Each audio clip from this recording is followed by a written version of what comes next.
Good morning, dear respected Thai, dear brothers, dear friends. Today is June the 21st in the year 2020, and we are in the Moon over Mountain Peak meditation hall of Solidity Hamlet in Deer Park Monastery. And today is Father's Day, so we would like to honor the fathers everywhere. So this vase of beautiful flowers here is from Sister Mangim's offering to her father, who is sitting in the back there, Papa Chung. So, and then he offered these beautiful flowers to be sitting here in front of us. So thank you. These flowers can represent the beauty, the good qualities that our fathers have transmitted to us, so we can give rise to the feeling of gratitude for our father on today's day. So first I'd like to introduce my brother sitting next to me. Is Brother Jai Dao Tue, or Brother Path of Insight. Brother Dao Tue is from Ireland, and myself is Brother Jai Nguyện. Brother Aspiration Strength, I come from Thailand. Actually, today we were supposed to have a panel sharing of 3 brothers, but the other brother, Brother Mintian, is not able to be here because of some health complications. And so only 2 of us. And we do our best today to offer, to share with you our practice.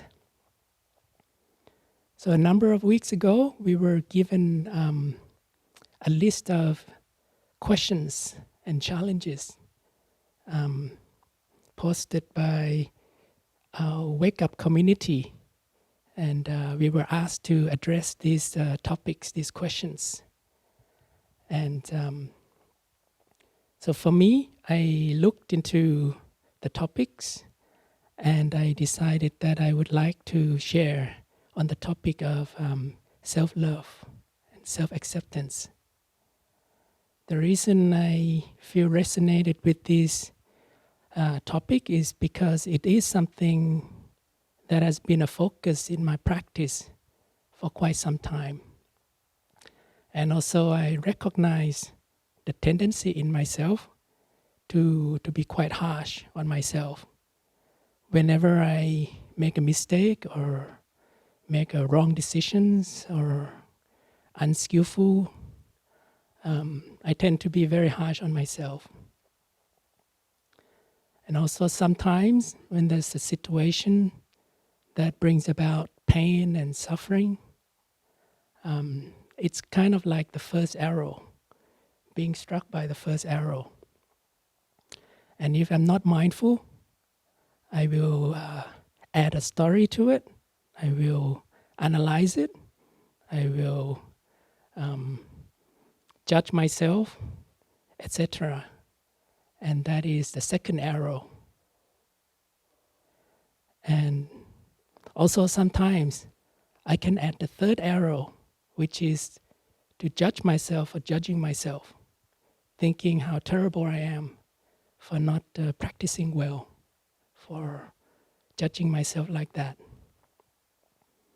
So I'm aware of these tendencies and other habit energies in me. And I thought to myself, how can I transform these habit energies? How can I do better? One of my aspirations in the practice is to have unconditional love for everybody, regardless of who they are, what they do or have done. And I realized that for me to be able to do that, I need to start with myself, to offer unconditional love toward myself. And unless I can do that, I cannot offer love to others. And so I thought, how can I love myself unconditionally. So our teacher Thai teaches that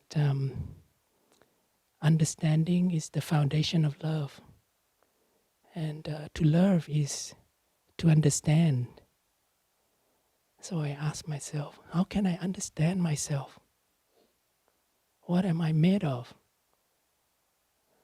So I started looking deeply into myself, into my habit energies, why I am the way I am, why I behave in a certain way, why these are certain habit energies. So I started to write down on a piece of paper a list of positive qualities that I have, and also a list of weaknesses that I have. And I do the same for my parents. And what I found out was that there are a lot of similarities, both qualities and weaknesses that I see in me, in my parents. And I see that they are me, and I am them. When I can see like that, I also look further into the way I was brought up, what my childhood upbringing was like, the culture I was in, the schools I went to, the kind of environment I was in as I grew up as a young adult, my education, the work I did, all the people I came across in my life. All these things make up who I am, including the things I consume. For example, the 4 kinds of nutriments. Namely, the first one is edible food. Second one is sense impressions. So the kind of things that I consume through my eyes, my ears, my nose, bodily touch, and my thinking. And the third one is volition, or the deepest aspiration in life. And the last one is consciousness. In this case, it's the store consciousness, or the collective consciousness, collective energy in the environment that I live in. So all these things contribute to making who I am today. So with that kind of understanding, I have a little bit more clearer understanding of myself. And with that kind of understanding, it brings me acceptance. And with that acceptance, I feel love for myself. And I can take action by creating wholesome conditions so that transformations can take place. And I can practice mindfulness, cultivating awareness, so that whenever habit energies like self-judging come up, I can recognize it and I can take care of it. So writing down the qualities and weaknesses also helped me to see that I also have many beautiful qualities in me. And instead of just focusing on trying to fix what I don't like about myself, trying to change it, I can turn the focus more towards the beautiful qualities that I have as well. Not to forget that I have these qualities. So one of the things I do is to write down a list of good qualities I have, and bit by bit, and I'm very surprised, there's quite a long list. And I post it on the wall in my room so that I can see it every day. This is not for me to be too proud of myself, not at all, but to shift the focus towards wholeness and also to recognize that these qualities, they do not come from me alone either. They also come from many causes and conditions, including from my ancestors. And I practice to accept both qualities and weaknesses in myself, and not to accept just the qualities and reject the weaknesses, to include both. And inclusiveness is also one of the 4 elements of true love. And Thai teaches that when somebody criticizes us, we can say to that person, "You are partly right. I also have many qualities in me." Or if somebody compliments us, we can also say, "You are partly right. I also have many shortcomings and weaknesses in me." So to keep that humility and to preserve the view of wholeness in us. So I try to practice to keep this view of interbeing, interconnectedness, to see the ancestors in me, to see all the elements outside that are part of me, try to keep them alive every day. And there's one practice that we do here every morning after sitting meditation, which is silent touching the earth. And that is the time that I contemplate interbeing.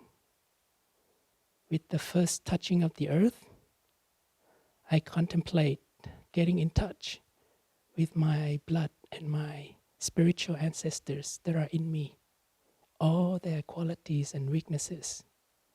I include and accept them all.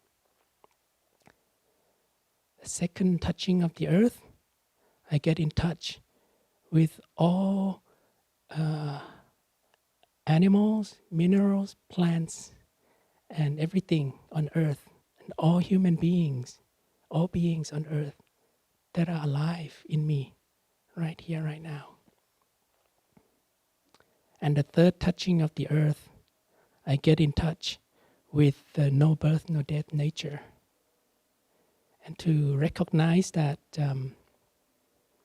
this me actually is a stream of life that has no beginning and will continue to flow until this body disintegrates.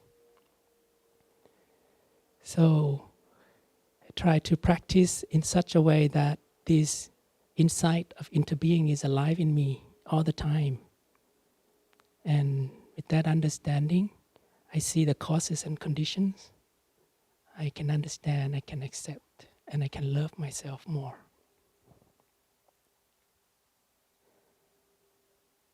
Maybe can we have one sound of a bell, please?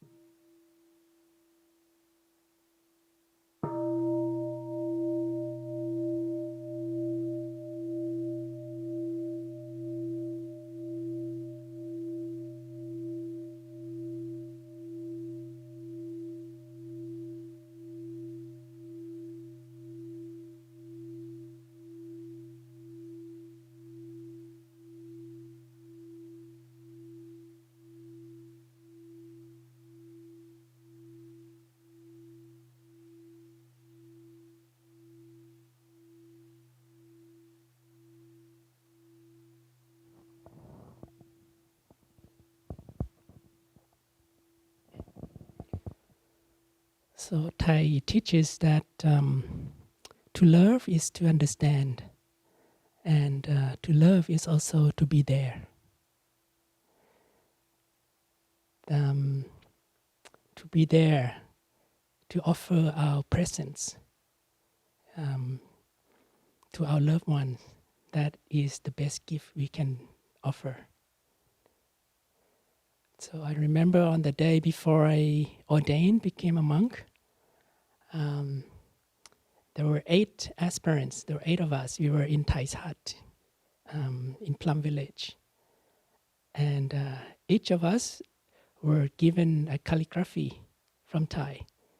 He write it on the spot and hand it to each one of us. And each one of us receive a different calligraphy. So this is the one that I received from Thai. I am here for you. So I am here for you is a sentence or a kind of mantra that we say to our loved ones, that we recognize the presence of our loved ones. Before we say that, we need to be fully present ourselves. And we offer our full presence for our loved ones. So when I received this calligraphy from Thai, I thought, that's so nice of Thai to be here for me. That's nice. So whenever I have difficulties, I can always go to him, I thought.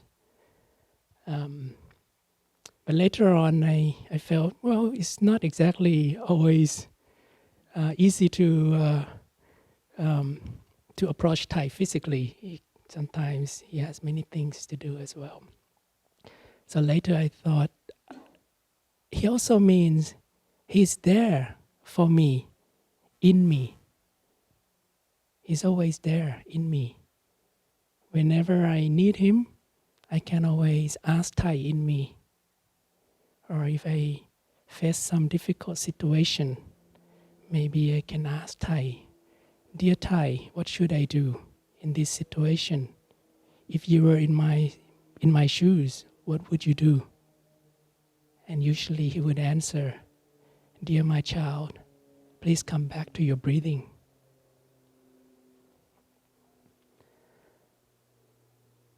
So this is a kind of mantra, I am here for you. The mantra is like a sentence that embody loving speech that we say to our loved one and let him or her know that we see them, we understand them, and we care for them. So this is one of the 6 mantras that Thai teaches. And I apply it to myself also. I am here for me. That is another meaning of this calligraphy. So I put it on my wall. So to be there for me means to bring my mind back to my body, aware of my in and out breath. Practice mindful breathing to recognize that my body is here together with my mind, and not to neglect it. And there are practices of mindfulness that help us to bring our mind back to our body.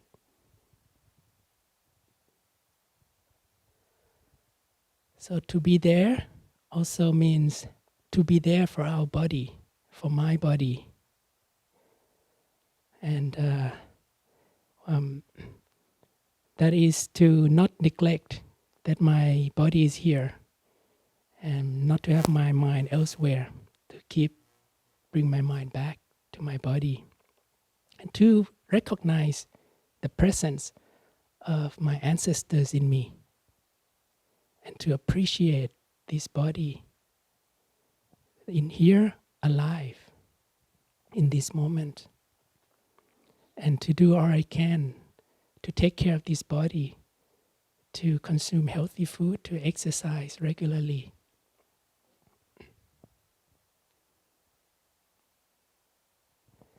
And to express my appreciation of the good conditions that I have for my body, that my body is still healthy and still function normally. That's a practice called hugging meditation in Plum Village tradition. So in this practice, 2 people come together and breathing in and out mindfully, and then bow to one another, and then embrace each other to recognize the presence of the other person in our arms, and to contemplate 300 years from now, where would we be, both of us? Both of us would be ashes, maybe be part of a tree, part of the earth, part of the water in our lives. And when we recognize that, we appreciate the preciousness of each other's presence. So I do the same toward myself.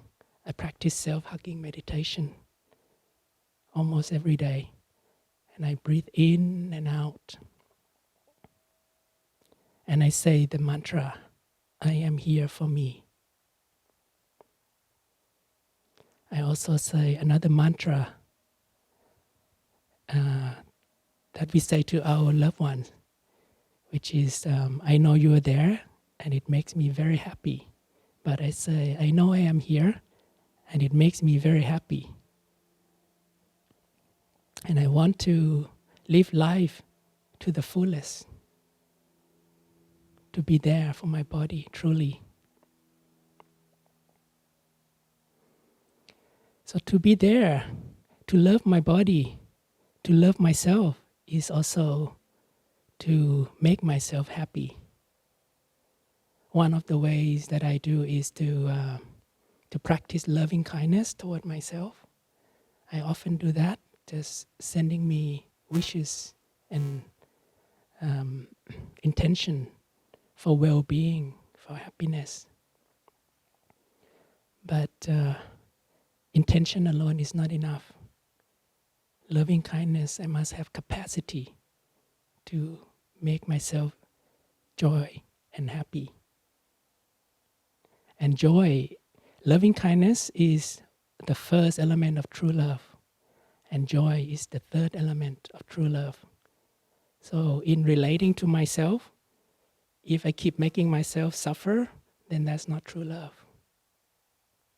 And one of the simple ways that I can bring myself joy and happiness is to practice mindful breathing, mindful walking, in order to recognize all the wonderful conditions that I have right now that are nourishing and healing for me, and to get in touch with them.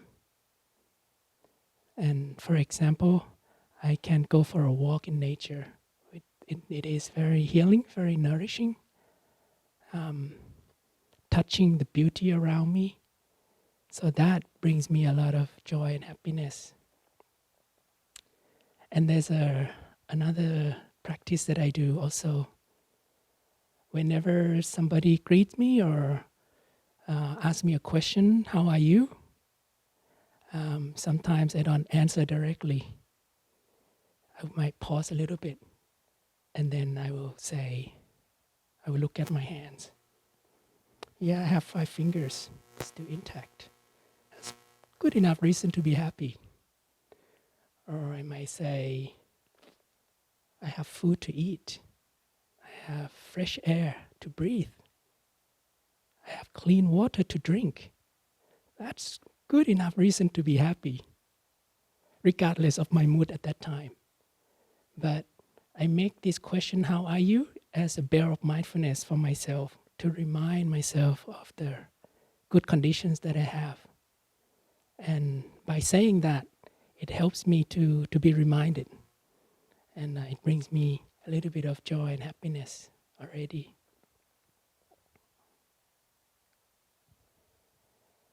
So to love myself, to be there for myself, is also to be there when there is pain and suffering arise in me.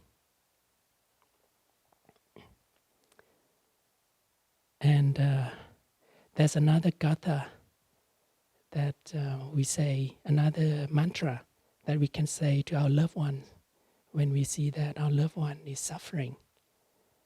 And that is, I know you suffer, that's why I'm here for you.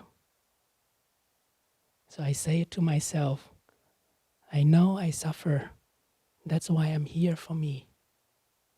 To really be there for for me, for my suffering, for whatever is there. Recognize it and embrace it tenderly.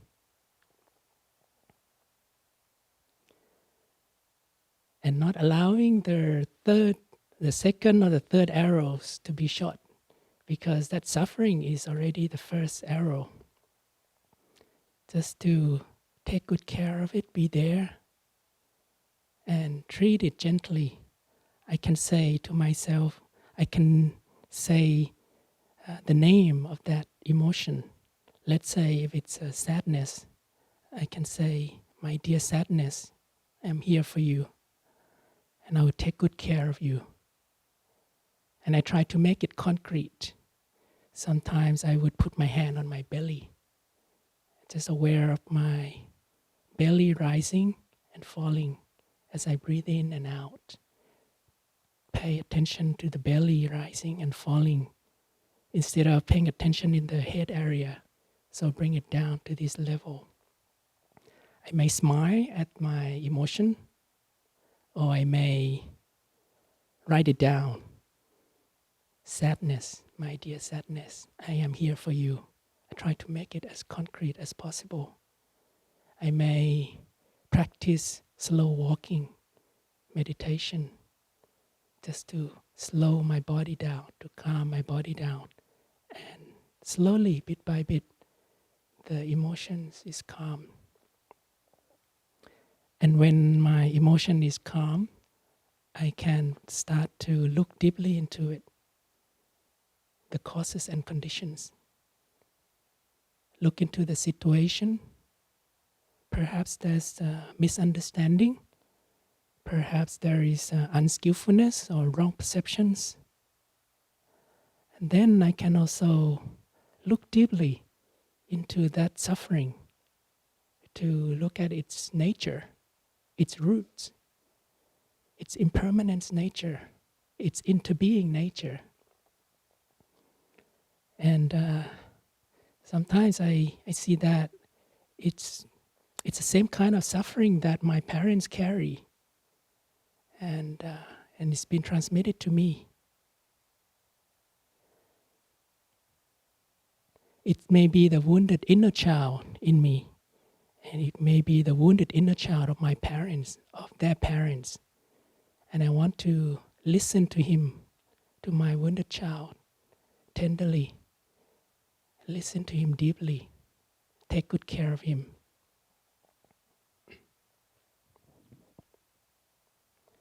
So with that kind of understanding, see where the suffering comes from, it helps me to accept myself more and to love myself. But if I'm not careful and I shoot the second arrow, which is adding a story to it, analyzing it, judging myself, etc., then I recognize that as well. And if I'm not careful, I shoot the third arrow, judging myself or judging myself, then I recognize it as well. That I don't need to be so harsh on myself, and I can give myself a hug and just say, it's okay, it's all right. Just need a little patience. Certain suffering and habit energies may have been transmitted to me for generations of ancestors. And I just need to be a little patient, need some time. I cannot expect to transform within a short time. And I don't need to compare myself with other people, because each person have different causes and conditions. I don't need to make myself suffer. There's another mantra that Thai teaches. We can say to our loved ones if we believe that our loved ones make us suffer, which is to say, I suffer, please help. When I make myself suffer like that, I can say to myself too, I suffer, please help.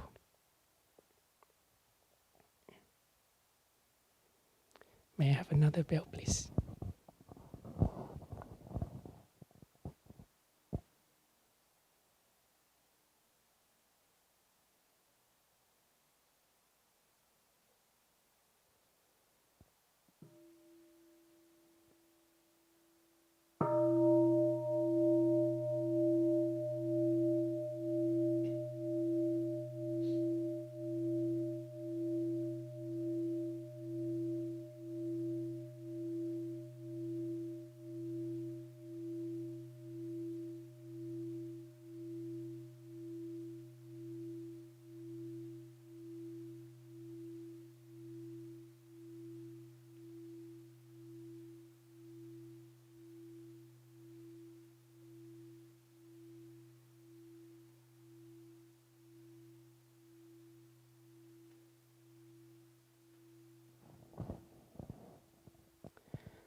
So to summarize my sharing, to love myself is to understand myself and to be there for myself, and also to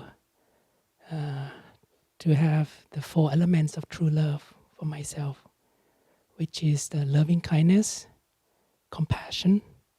When I understand myself for my suffering, compassion arises and I can suffer less.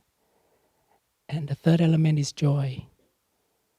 And the fourth is inclusiveness, to include both the qualities and weaknesses in myself. And also to have patience, which is a mark of true love. And to treat myself with reverence or respect. And to trust and have confidence that I can do it. Because I know I have the seeds of awakening, seeds of understanding and compassion, many beautiful seeds in me. And I can take actions by creating wholesome conditions. I can make sure the things I take in terms of the four kinds of nutriments, are wholesome. And to continue practicing mindfulness, to be able to recognize and be there, whatever comes up, habit, energies, etc. Of course, I'm not able to practice what I shared all the time. I'm not able to accept and love myself all the time. And that's okay. That's okay. Just like the Venerable Phước shared in his talk last week. If we fail in the practice, we just try again. Just do it again and again and again. It's okay. We just need a little patience, that's all. And also, the good news is there are many opportunities to practice. Every moment is an opportunity to practice. Every mistake is a lesson to learn from and to grow. Every suffering is a chance for me to cultivate understanding and compassion. Just bit by bit, slowly, to have this understanding, acceptance, and accepting the qualities and weaknesses in me. It doesn't prevent me from developing my qualities and addressing my weaknesses. So I would like to end my sharing with a quote from Thai that I like very much.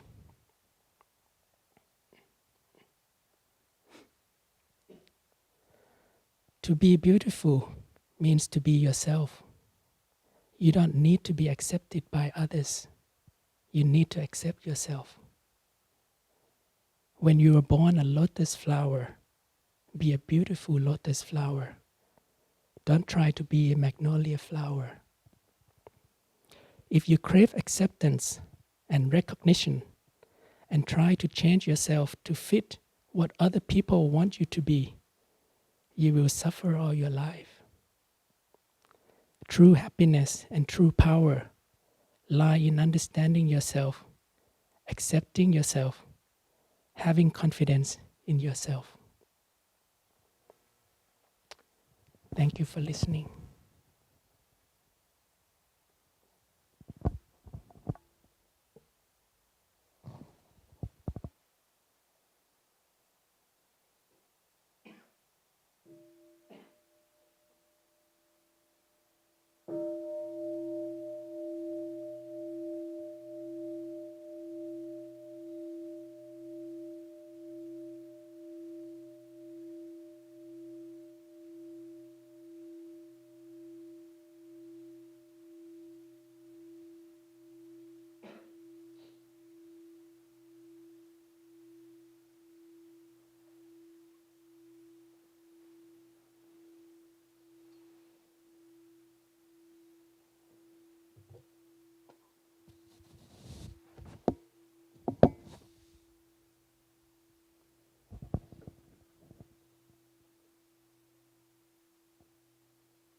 Dear Thai, dear Sangha, it's very nice to sit up here with you all. Yeah, and I guess I want to start by saying hello to the New York Wake Up Sangha, because this sharing was born of them posing these questions to us. And of course, with two of us in a short period of time, it's hard to address ourselves to every question, and so we're doing our best to offer a kind of composite sharing that hopefully is meaningful for you and also meaningful for us too.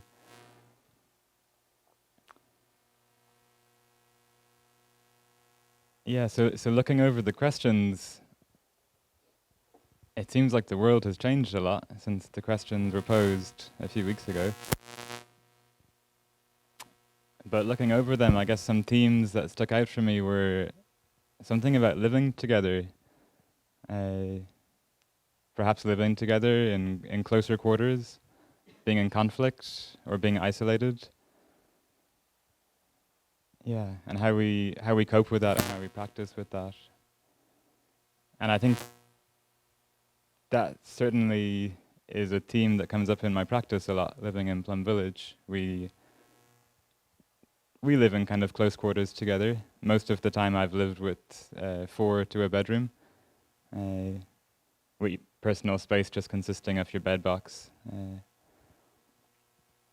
And so certainly, yeah, when there's less physical resources available, part of our training is to cultivate that inner resourcefulness to take care of ourselves, to take care of our inner world, and to learn how to take refuge in ourselves and in our practice.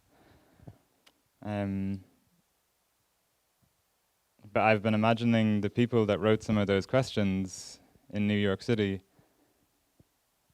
this idea of living in close quarters with family or flatmates, maybe with your kids in the apartment all day with you, working from home, not able to get outside. And I've been thinking back to times when I shared apartments as well, like that, and what that can be like even under good circumstances, and how we can get on each other's nerves, how simple things around the home can take on a kind of significance, like whether someone cleans up the kitchen after they make food, or leaves the milk out, or whatever. It can become this like a battleground between us. And when we don't know how to take care of it, we can almost be like sneaking out of our room to make food when someone isn't there, and like everyone taking their food back to their room, or things like this, these kind of dysfunctional ways of taking care of ourselves. Yeah, so it's tough. I wanted to acknowledge that.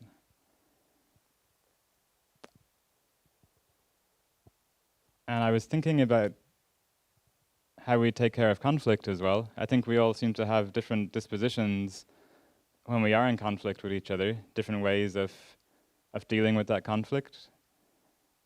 I think for some of us, in our when we're under stress, our position is to brook no aggression, to become more aggressive and to like ante up when there's a conflict. I think other times, or for other people, we have this need to avoid the conflict, and so we just say or do whatever is necessary to avoid disturbing that equilibrium or provoking anything. And then I guess there's a more kind of subtle or refined version of that where we just tell the other person what they want, but then go off and do our own thing anyways. And that's something I notice when people come to the practice at first, or when people come to the monastery. People sometimes adopt a kind of spiritual persona towards conflict. They say, I'm practicing now, I should be equanimous and just accept everything, and these things don't touch me, these conflicts. And sometimes it's true. I think if we have a good deal of groundedness and equanimity, we can keep perspective on life, keep perspective on our difficulties. And other times it's not true, and these small things that we ignore or suppress or push away, they just build up and get bigger. We kind of bypass them by using the practice to actually avoid coming into contact with life as it's happening around us. And so that's one of the qualities that I think is important in life generally, and also in conflict, is to try and keep an eye on how open we are feeling, how open are we to life, and how open are we to the idea that we're in conflict now with each other, that we're in a difficult situation together. Openness is really important as a quality.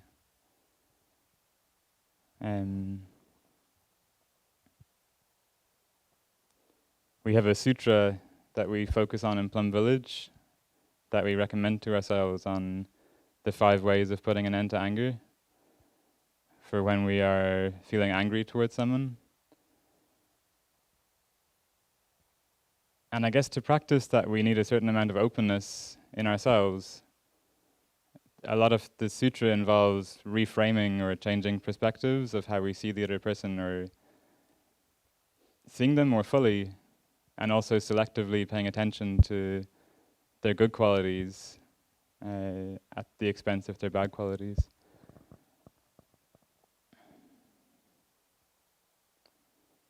And I think that openness is really fundamental. It basically allows us to see from the other person's perspective.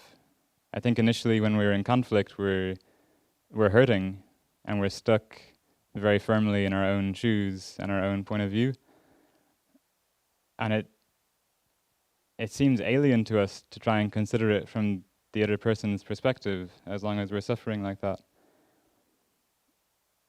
But I think once we're able to take care of our initial suffering, like some of the methods that Brother Nguyện shared, we can gain a kind of spaciousness or openness around those conflicts. And it's not just like a method to get rid of the conflict, or like a kind of a life hack or something. I think what's important and what's really transformational is to really be open to experience life from the other person's perspective. I think when people come into contact with each other, and there's that degree of empathy, I guess, like the willingness to really put yourself in someone else's shoes and to spend time to consider it from their perspective, people feel it. It kind of changes me when I can do that. I soften when I can experience it from someone else's perspective, what it must be like for that person to also be in conflict with me. And it also changes the other person too. On some level we feel it. We feel it when someone is just saying what we want to hear, but not really open to us. The first 3 mindfulness trainings of the 14 mindfulness trainings are really foundational in this openness, non-attachment to views, and freedom of thought. And that can be a lot to hold in our heads, I think, when we're like caught up in the cut and thrust of our relationships. It can be hard to kind of cross-reference what's happening with the text. Generally, what I try and look at is, do I have a sense that this is right or wrong? Am I applying that lens of this is right or this is wrong, whatever is happening or whatever this person is doing? And for me, that's instinctive. As soon as something happens, I'll easily apply, like, that guy is like way out of line, that's not appropriate, this shouldn't be happening. And my openness closes at that point. And when I sit with it, I see I don't know, I guess we're just brought up that way. As kids, somehow it's easy for kids to understand right and wrong, and it's a kind of simple view of the world. And then as we get older, we realize that it's a bit more complex. Like Brother Nguyện shared, if we're to sit with ourselves and reflect on our good qualities and our bad qualities, we see that it's not this or that, it's far more nuanced. The picture of ourselves and who we are as ourself, but also as humanity. There's no like idealized person who is 100% good all the time.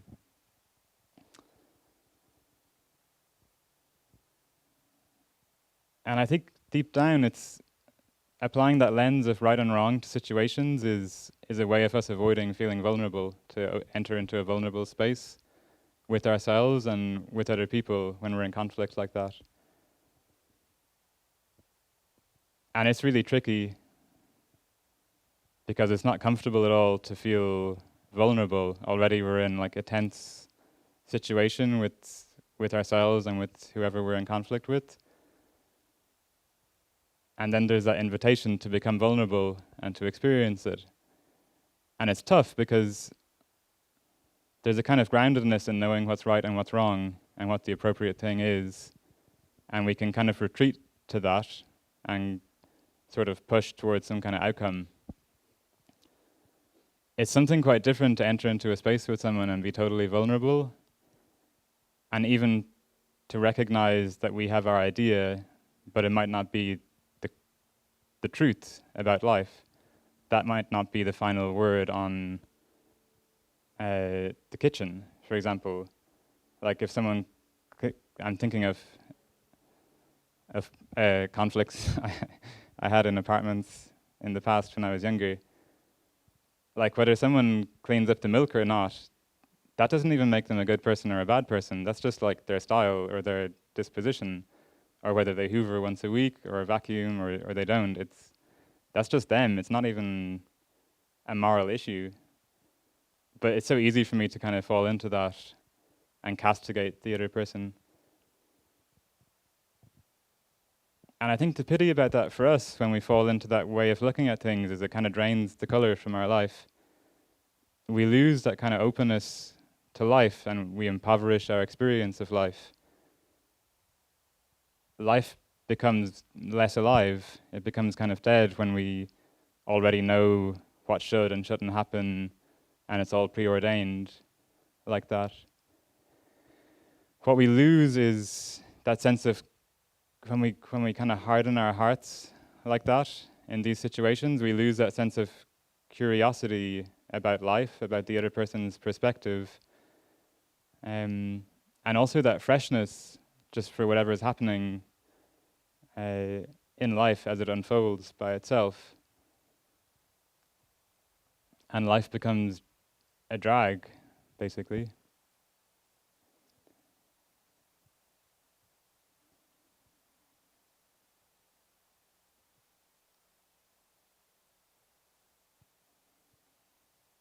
And so there's another way of looking at that, is that through maintaining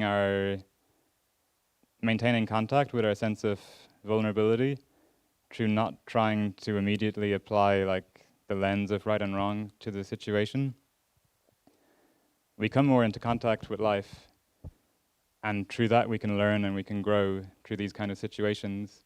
These situations don't need to be an annoyance or a bother at the end of our day. They can become like the grist for our practice mill, if you like. And that's also in the 14 mindfulness trainings, that I will maintain my openness, that truth is not absolute and changeless, and truth is found in life, and I'll maintain my openness to that, to learn and to grow throughout my life. And that's a really beautiful spirit to enter into conflict. And it also kind of negates that second hour that we can have, that this just shouldn't be happening. I've just had a long day and I shouldn't be in conflict. Of course, there is a certain discernment that's required as well in ourselves. It's not to say that there's never right and wrong, or like appropriate or inappropriate things to do. When we ground ourselves in our breath and in our body and are in contact with life, we come into contact with what our values are and what's important to us, and that informs how we act. It's not like we're just going to enter into a kind of relative void where anything goes exactly. That would be to somehow disengage from ourselves.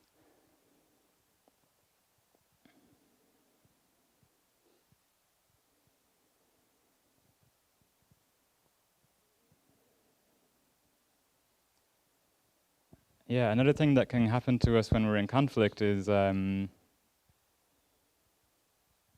sense of disconnection can arise easily in ourselves. I was thinking about it the other night. I was in a meeting the other night, and we were talking about something as mundane as a fan, like a maintenance issue. And it's a technical discussion. It's like a technical solution to the fan. It's either this solution or that solution. And as soon as the other person started sharing, I felt this kind of like disconnection arising in me, which feels like a kind of heaviness in me, and I start to kind of shudders start to like roll down across my eyes almost. And I was reflecting on that. I don't even care like what happens, what technical solution we pick in terms of a fan. So what is going on in me right now that I feel disconnected like this, and I feel this separation and this kind of pain to be separated. And when I sit with it, I think I have a need in these moments for connection with people, a need for a sense that I'll speak and the other person will listen, and for understanding. And somehow when those conditions are met, it's actually very easy for me to like let go of my idea. It's important for me in my relationships to have that sense of lightness and spaciousness and understanding and connection.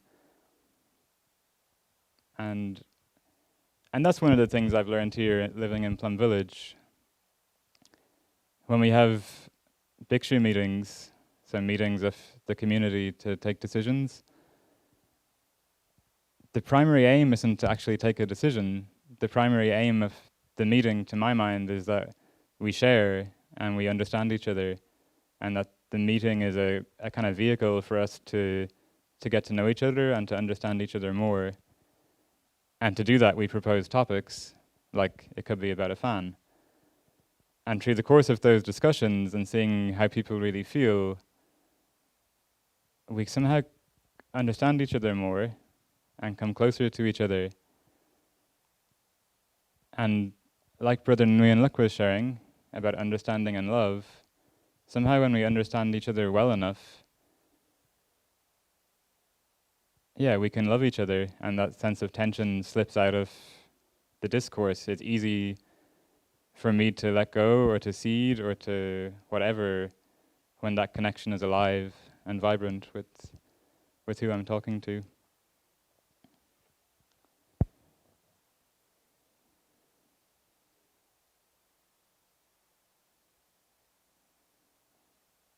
And so there's another quality of mind or another perspective that's born of that way of looking, and that is also to ask ourselves if we cultivate the capacity to see the goodness in everyone. Brother Nguyện was talking about seeing the good qualities in himself, in self-love.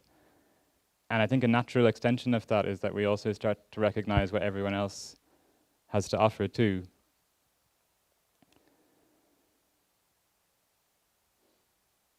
And we've kind of organized our life here in the monastery to foster that. We haven't organized everything to be super professional.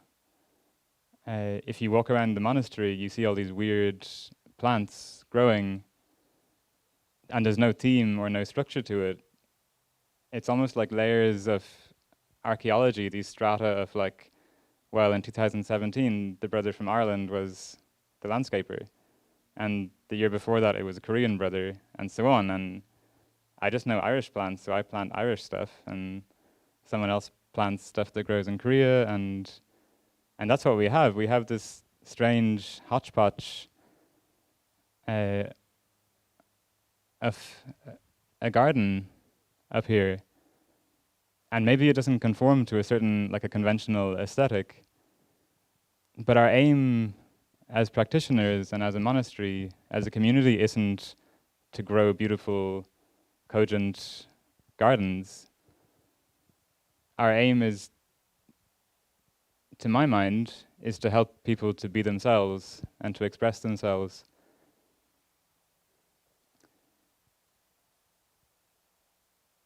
Just to allow them to be who they are. That's, to my mind, really what's being cultivated or what's being grown in the monastery, not so much the plants or whatever day-to-day stuff we take care of. And really, that's also an important quality when we're in conflict, is to ask ourselves if we're really able to be ourselves. Are we in touch with ourselves enough to be ourselves in this moment? Are we open to who we are as a person who has come from these parents and this society and these conditions?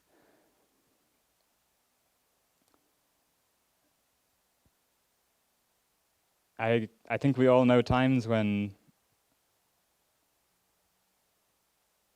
I know times, at least, when I've been afraid to talk to flatmates, to ask them to do something or change something, like about the milk or something in the fridge.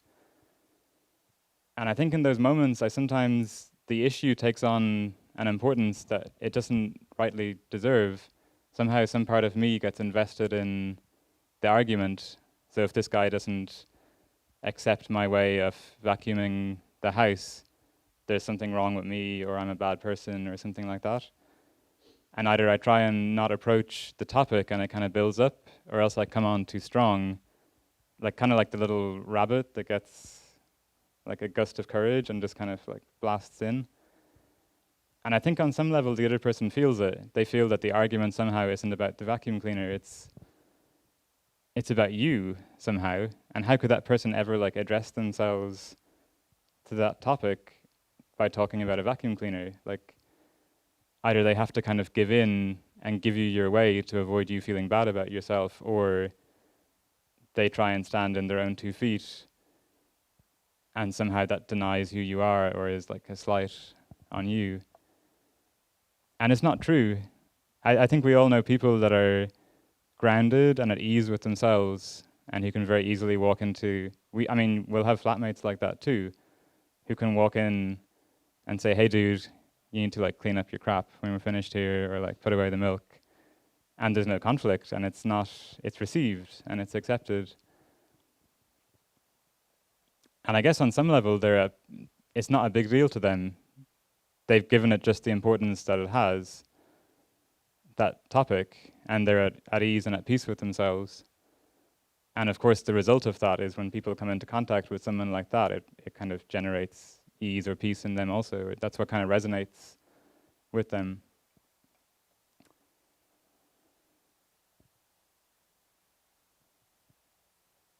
So I've been thinking about that, looking for that sense of I have arrived, I'm home, in my way of conflict, whether I can accept that it's happening, and on a bigger level, whether I can accept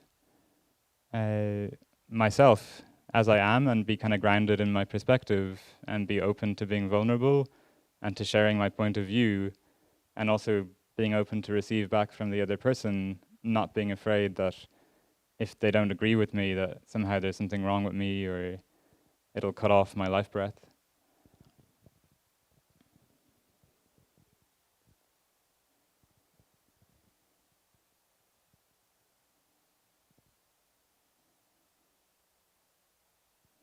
Yeah, somehow the sharing has become kind of circular. I see we started off with self-love and focusing on ourselves, and then reaching out towards conflict, like the kind of external. And I think we're coming full circle again. I think fundamentally, it is about ourselves, like our way of dealing with conflict, where we have most agency and autonomy and room to grow, is in the domain of us. And that sense of, like, do I touch that sense of I have arrived, I'm home, that sense of belonging to ourselves. And so Brother Nguyện Luc has shared about those practices of belonging through coming back in contact with our breath, our body, through contemplating our parents, our ancestors, where we have come from, through touching the earth. All these things give us a sense of belonging and help give us that ground to stand on when we're in these tight situations, when we're feeling disconnected. I was thinking of some of the questions that the Wake Uppers asked talked about loneliness, feeling lonely, and I think that's a topic that's alive for me at present. I've just moved to this center from France, and somehow I have that kind of sense of loneliness is alive in me. And it's interesting because part of my desire to move was to have a bit more space and time for myself, but also knowing that wouldn't be totally true, and what I would really encounter would be a sense of loneliness. And I wanted to get into that and spend time with that. But somehow there's that kind of dialectic between loneliness and solitude that I guess many of us are experiencing. That sense that it's possible to feel lonely in a crowd, or to stand outside knowing that you're just a sack of flesh and bones and look up at the stars and see light coming to you from stars that don't exist anymore, and feel somehow very connected and a part of something. And I don't think it's one or the other. I think sometimes we hit from one, rock from one side of those extremes to the other. But at its heart, I think it's that sense of I have arrived, I am home, that sense of belonging that mediates that experience between feeling lonely and the experience of solitude. I think if we can feel that sense of belonging, or having arrived in ourself, in our practice, it's very easy just to be ourselves, whatever the situation, and to be complete in and of ourselves in that situation.